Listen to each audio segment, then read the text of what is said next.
I can't we don't even got fucking headphones, so I don't even know. Welcome to For Panthers Fans Only. Special guest with us in the building today, Aaron Duncan. Unnecessary bluntness. What up, though? What up, though? What up, though?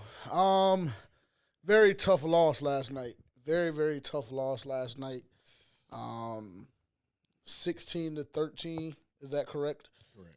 I be forgetting the finals all the time. It was a forgettable score. Yeah. Yeah, Very forgettable game. I mean, the simple fact of the matter is everything that I saw offensively was forgettable, from play calling to protection to winning routes to everything. But we just wanted to come in here real quick, give y'all some quick reactions. Obviously, me and Terrence will release an episode with the official review after we get a chance to watch film and everything like that.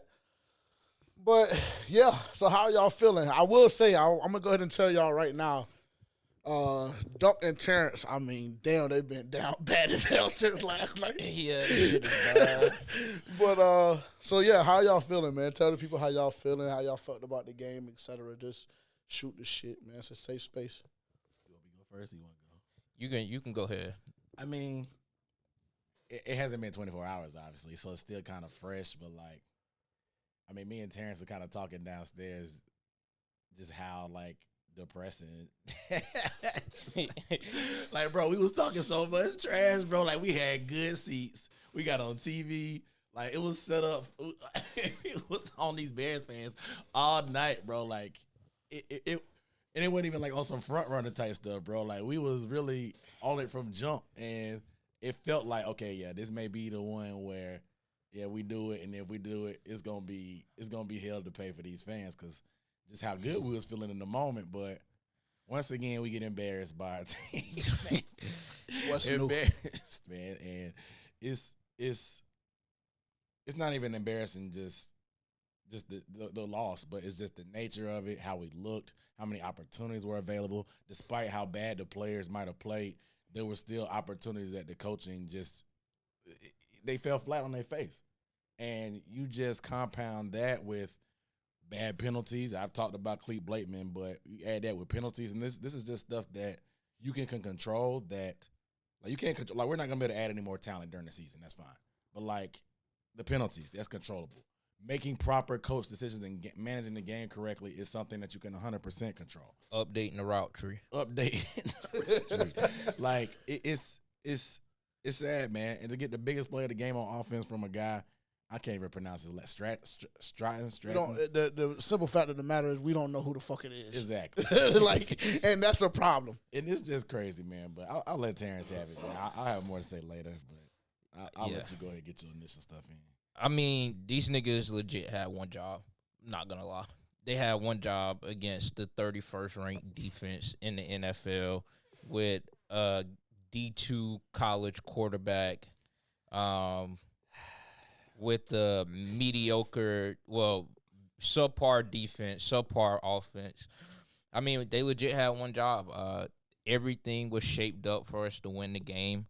You score first off a punt return, which, I mean, that was our only touchdown of the night, which is embarrassing as fuck in itself. But you score first. Okay, cool. You go up 10-3, and we're feeling good in the stadium. We're the only Panthers fans really in our section. The ones that was there just wasn't talking like we were. Yeah. So, I mean, we already strategizing about it might be kind of hard to get up out of this bitch. Oh, God. and slowly but surely, they run us the fuck down. And just, I mean, it was just embarrassing. The defense held up well, honestly. You only give up 16 points. Most of them were field goals. They scored one touchdown all night. And then there's when questionable play calling comes into play. There's when not enough effort running routes on the offensive side. There's when penalties start to take over, the breakdown of the offensive line, subpar play by the quarterback. Like, all of that stuff just starts to rear its ugly head, and then you end up losing the game. And so that's what happened. You lose 16-3. Obviously, there's a lot more factors that went into it that we'll probably break down when we release the pod after we watch film and things like that. But at this point, it's embarrassing. And like me and Dunk were talking about it, and we don't know what direction you go in. Like honestly, it's bad. It's really bad. And I mean, we're expecting someone to get fired by. Yeah, this coming week, Yeah. I would assume. This is the mini, quote unquote, mini bye week. Yeah, I was about to say Yeah. mini body. You got your coach talking about you got the players off for the duration of the weekend. They had the coaches meeting today. I don't know, if the coaches will be off as well, but somebody got to go. Somebody got to go because everybody wants to keep talking about this quote unquote direction. Like I keep hearing Frank Reich talking about we're making steps in the right direction. Which one? To be honest, I'm confused personally. I don't know what direction that he's referring to, but when you look at the amount of games that we've lost already at this point in the season, how we've lost them from undisciplined play to questionable play calling to lack of clock management when when you're going into halftime. This has been a problem for 3 or 4 games out of the season. So I don't know what direction we're going in when you see a constant decline or consistent bad play across the board. I don't. I mean, the only positive direction that I've seen is from the defense. Transparently, I mean, you think about it. What did we give up last week against Indianapolis?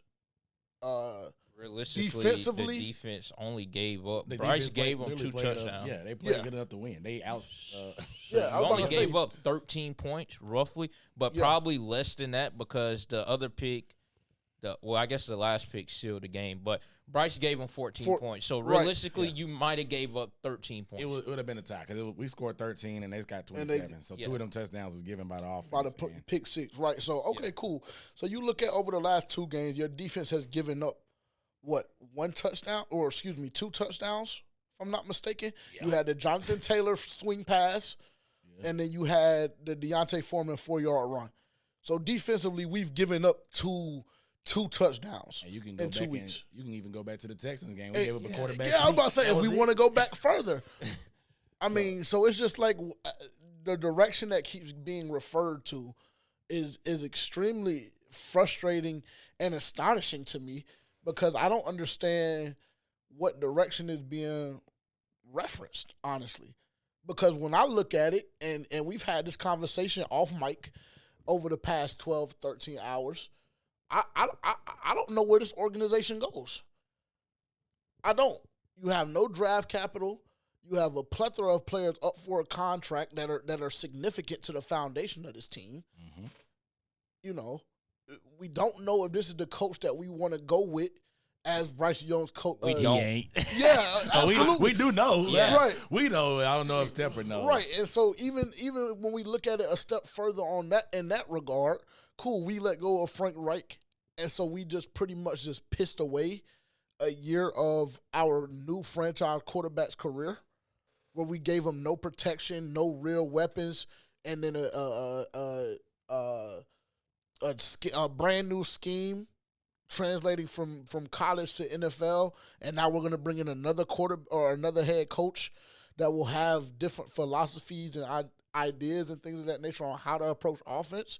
And so now we're looking again at potentially another year of quote unquote making this adjustment and trying to learn, a new system. And it's just a lot. It's just a lot to process right now, and it's very frustrating, especially when you continue to see the same thing over and over and over again. And then as a content creator, we've had this conversation as well. We gotta we have to come in on our platforms, each respective platform, obviously with unnecessary bluntness and FPFO, and tell y'all damn near the same thing.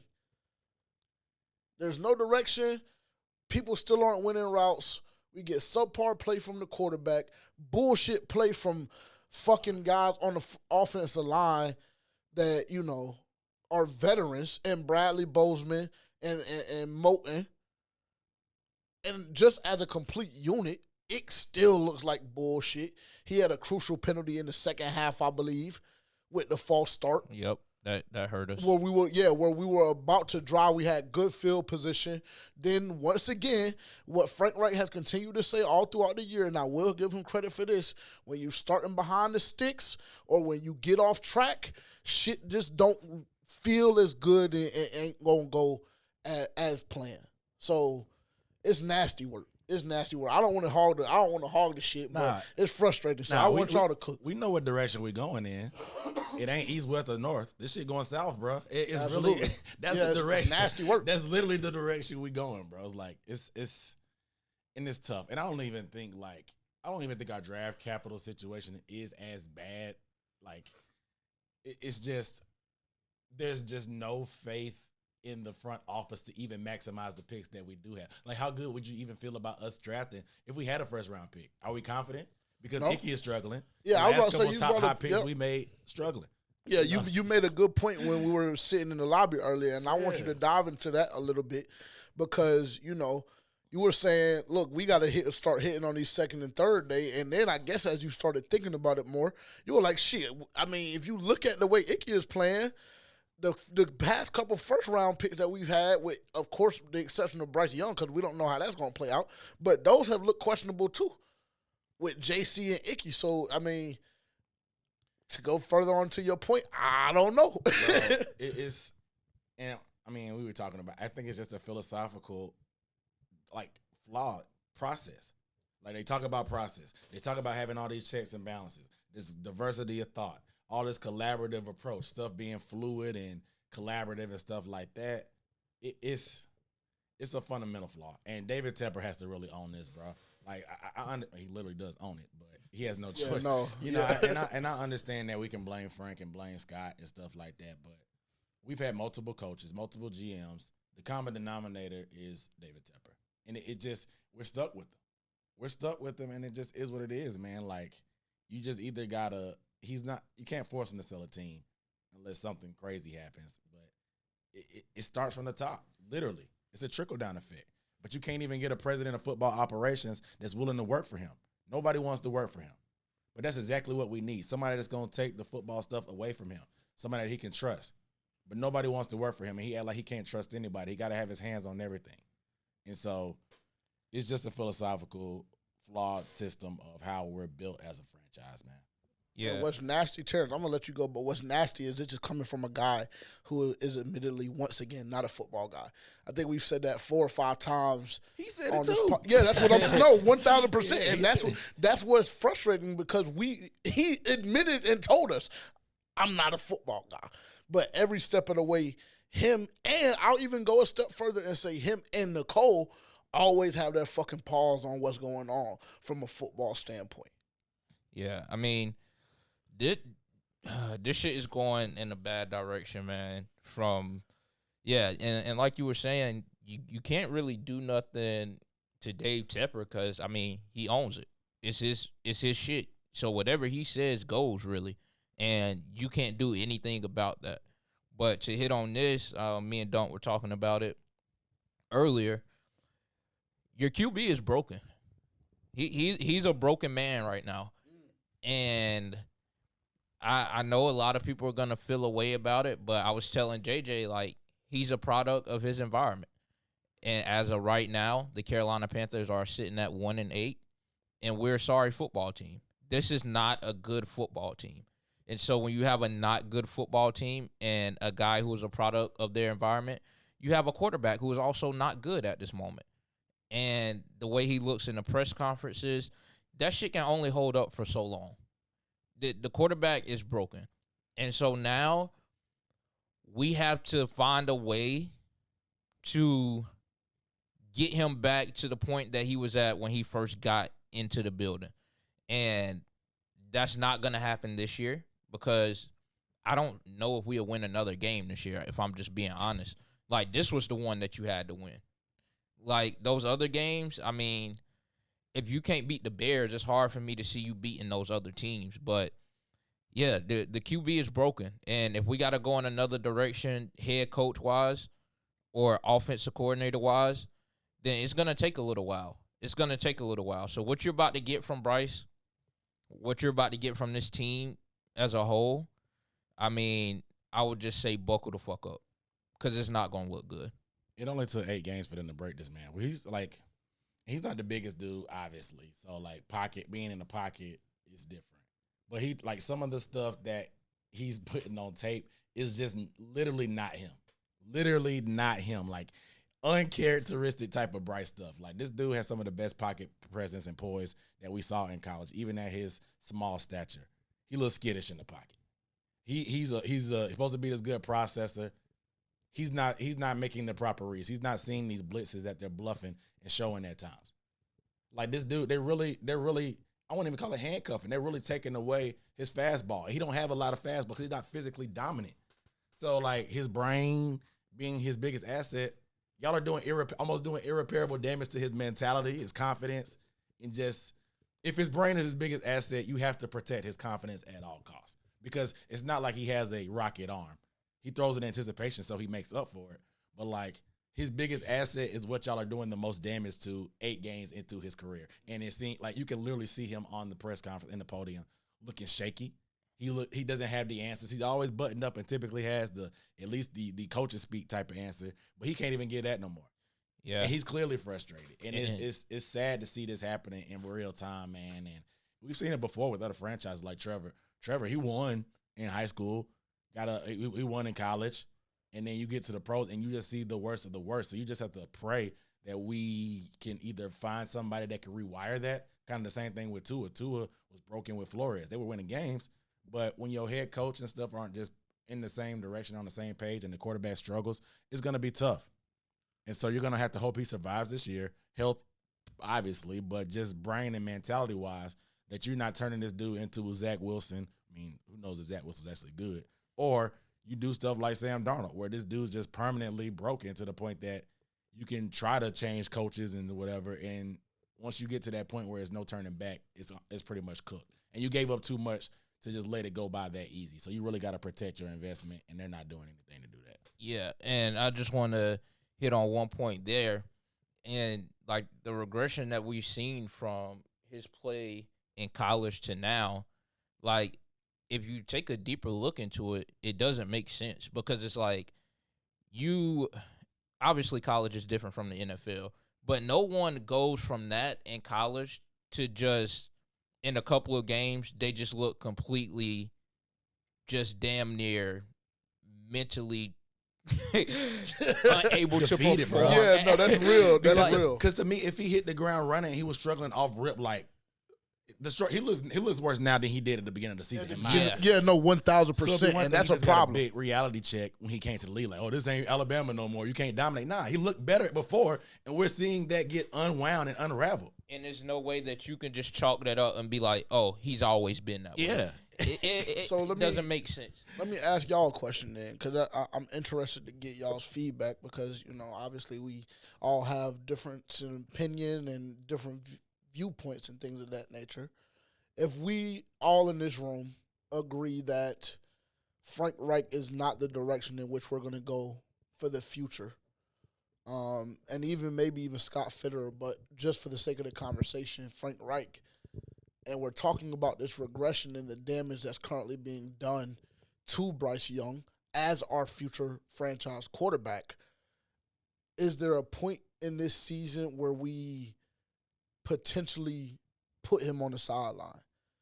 Because if we're talking about this damage that we're doing, and we're talking about, like, you look at the press conferences, you look at him on the sideline, you look at him on the field where he's looking very, very skittish, he's just looking broken completely. At what point do you say, okay, cool, for this season, we got to cut our losses? Now, obviously, we want our rookie quarterback to take those lumps, and we want him to work through it and develop. But through 8 games of his career, I don't really know how much or how many more lumps he can sustain before it completely, like Duncan just said, ruins him from a mentality standpoint and from a processing standpoint and everything like that. So is there at any point where we just completely shut this shit down and say, okay, Andy, we're gonna let you finish off the season. Frank, we're gonna allow you to finish off the season as well.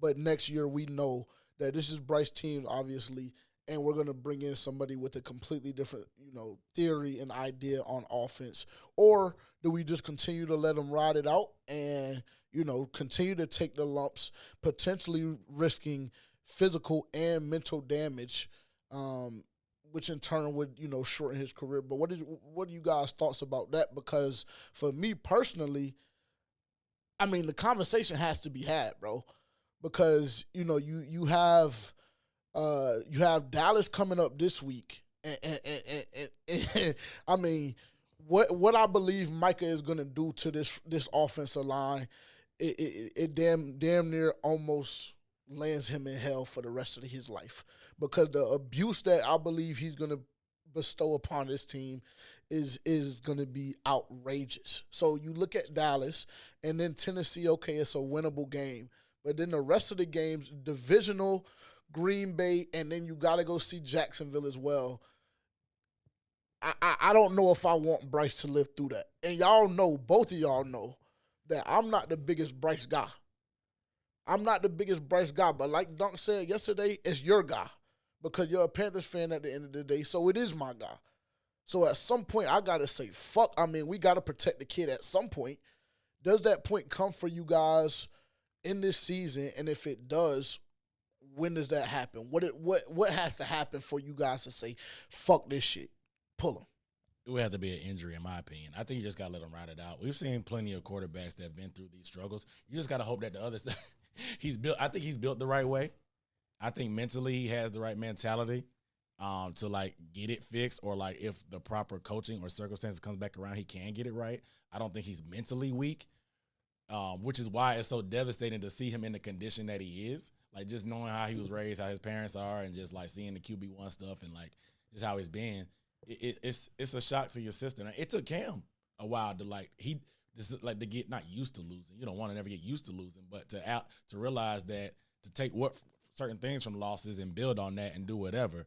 And we, like I said, other rookies, we seen Stafford, Goff, other guys, Trevor, of course, Joe, have terrible rookie years for one thing or another, and they made it out the other side better. So I think you kind of just got to let them work through it. You don't want to play them type of mental games, because then you start playing. I mean, and granted, the Dolphins situation was different because I don't think Flores really wanted Tua, but they were playing that game with Fitzpatrick and Tua. Luckily, Tua came out the other side better. They built his confidence back up to the point that he's being a very, I don't even say functional. That's kind of downplaying. He's been a good quarterback this year. Yeah, he was in the MVP conversation to start the year with. So you got to hope he just makes it through, man. That's what I think. Like I said, unless it's an injury, I wouldn't pull him personally. Yeah, I think there is a very obvious way to avoid all of that, and I think both of you have missed that point. It would be simply to fire Frank Wright, unfortunately. I mean, because if we go and take a step back and look, the reports came out that Frank Wright didn't want Bryce Young. It was reported that definitely a conversation for sure. He wanted C.J. Stroud. So, I mean, I think to build Bryce back up this season, I don't think, if you don't fire Frank Wright, you can't bench Bryce, just because I think, like you said, it will go into effect like a confidence thing, and I want my future quarterback to just he gotta take his punches, he gotta get his reps, because if he comes out, if somehow he makes it out of this, then it's gonna make him stronger for the future. Like, if you're able to survive this season or what we're going through now, then, I mean, the shit that's going to come later on, a couple years from now, I mean, it's just going to be a tap on the shoulder. Like, he's just going to come out stronger, in my opinion. But I think that you have to bring in somebody who is a Bryce Young guy. Like, 100%. Yeah, if you're gonna have any chance at building his confidence back up, getting him mentally back into the spot where it's like he's not out there looking skittish, he's not in the press conferences not knowing what to say, he's not like just playing completely opposite of what he played in Alabama. Like, you have to bring in someone who's 100% bought in on him, and I mean that will have to, in my opinion, just has to be another head coach. Like, and I know Frank Wright, we've only seen him for 9 games, but to me, this is the same guy who was the Colts head coach, which obviously it is, but I'm saying like nothing as far as Frank Wright's ability has changed. I haven't seen him do anything differently than what he did when he was in Indianapolis, and which why I didn't want him in the first place. And so I think that you continue to see that this is the same guy. This is the same Frank Wright who went 4-12 or whatever the fuck he went. This is the same Frank Wright who got fired for a guy who's never coached football at any level before. He was a ESPN analyst, still is an ESPN analyst. Like, this is the same Frank Wright. So I think just for the situation in general, I just think you have to go in another direction at the head coaching position. People might think I'm jumping the gun, but I've been saying this for a couple of weeks now. I said it before the season even started when Tavian had us going 0-6. I said, if you go 0-6, somebody has to go. That's a fact. Running it back is I told you downstairs, I was like, firing the coach in year one and blowing it up seems irrational, but it's not. It's actually more logical than running it back with anybody affiliated with this group. Yeah. I don't think there's such thing as there's not a dramatic move you can make at this point. It's literally that bad. Nothing would be frowned upon as far as like tearing this thing down. I don't think there's anything out of the question. No stone should be unturned to try to figure out and get this right. Because, and I don't really subscribe to the thing that Wright didn't want or wanted CJ more. I just think people are giving Frank Wright too much credit. I don't think he has the offensive mindset and creative ability to be able to form an offense around Bryce's abilities. I think if he did want Stroud, it's because he has one train of thought. He can't think outside the box. You see what they're doing with Tua, and they got speed. He throws in anticipation. They lean into all that stuff. They lean into what he does well. It seems like Frank Wright only has one way of approaching offensive football, and Bryce is not built for that. And that's fine because there's plenty of offenses that you can do and scheme and use Bryce's abilities and maximize those abilities because he has traits. He has positive traits. And we're just – square peg, round hole is the easiest way to put it. But I just think people are giving Frank Wright too much credit offensively from his mindset in terms of he wanted C.J. Stroud. I think if he wanted C.J. Stroud, it's because he doesn't know how to coach football any other way but the type of way that C.J. Stroud plays ball. Anybody else with any type of unique skill set, he would not be able to adapt. If we had Anthony Richardson, I don't have any confidence they would lean into the ability that he has in terms of running the football and just his arm strength and arm talent that Anthony Richardson has. I just think he has one train of thought. C.J. Stroud might have fit that mold like everybody was leaning into. He's just not creative enough to do anything else. And that's a flawed system in the modern-day NFL when it's young dudes coming up. Clearly, we see it every year. They turn around and are able to call plays. You got the dude in San Francisco. You got Mike McDaniel who came out of nowhere. McVay dudes are popping up left and right, and we went with the old retread, and it sucks. Yeah, because look how it's working out in Denver as well. Sean Payton, same old bullshit coaching mentality, and the shit just doesn't work now. It just doesn't work. The league is not built on that now, so that's what you get. Well, I think as far I said I wanted to go 15-20. I think that we stayed in that framework for the most part.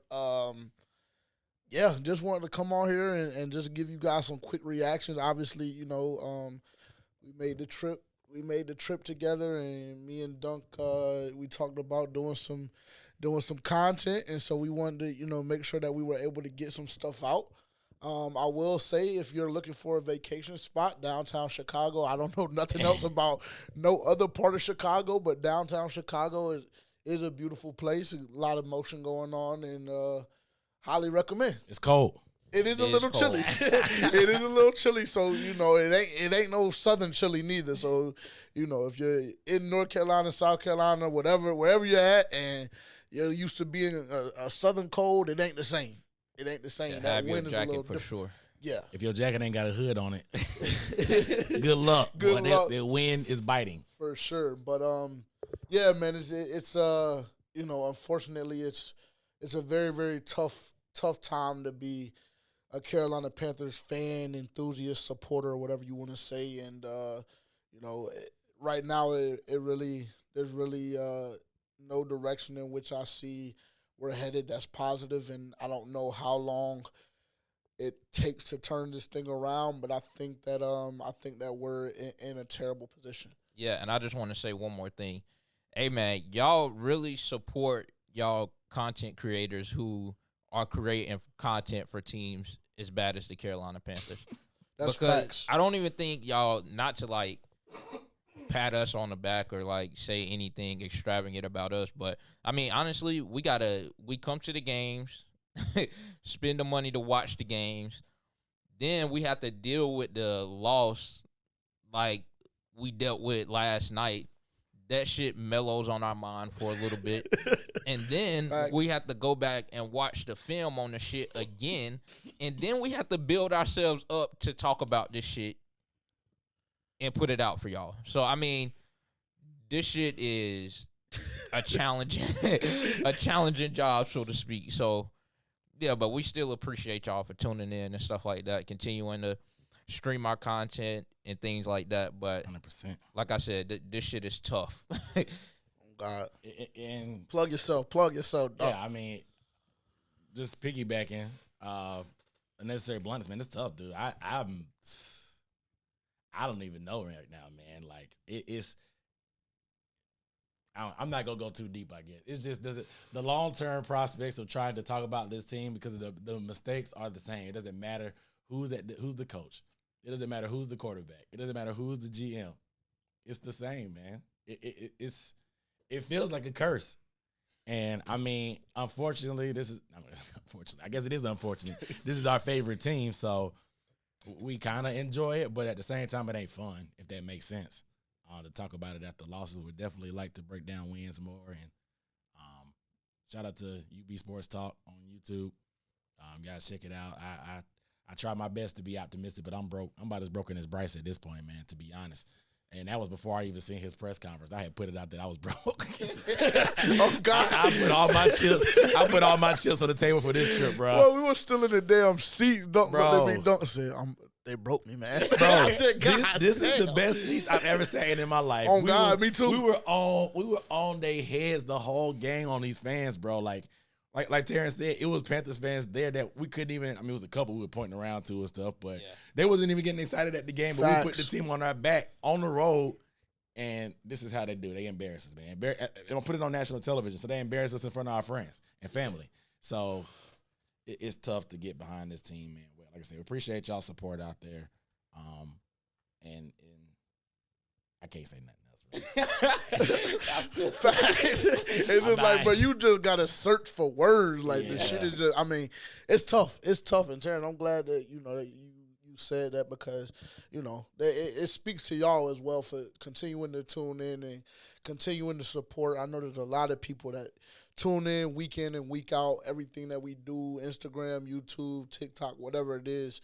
And Dunk, I'm sure you're the same way, and so it's humbling, and we're grateful for that. But definitely, it gets tough in times like this. It definitely gets tough, and so we appreciate it, and we'll continue to put content out, and hopefully we can dissect and dive into a couple more wins in the near future. But it doesn't look like that's going to be realistic at this very moment. And so make sure you subscribe, like, comment, turn the bell on. Yep. Me and Terrence will do our official game review. Probably going to release on Monday. Hopefully, that's the goal. We'll release on Monday. Game preview will come on Friday, so we'll get back on schedule with that. Live on Thursday, and we'll just go from there. But we appreciate y'all tuning in. Dunk, thank you as always, brother. No doubt. And yeah, we'll talk to you guys soon.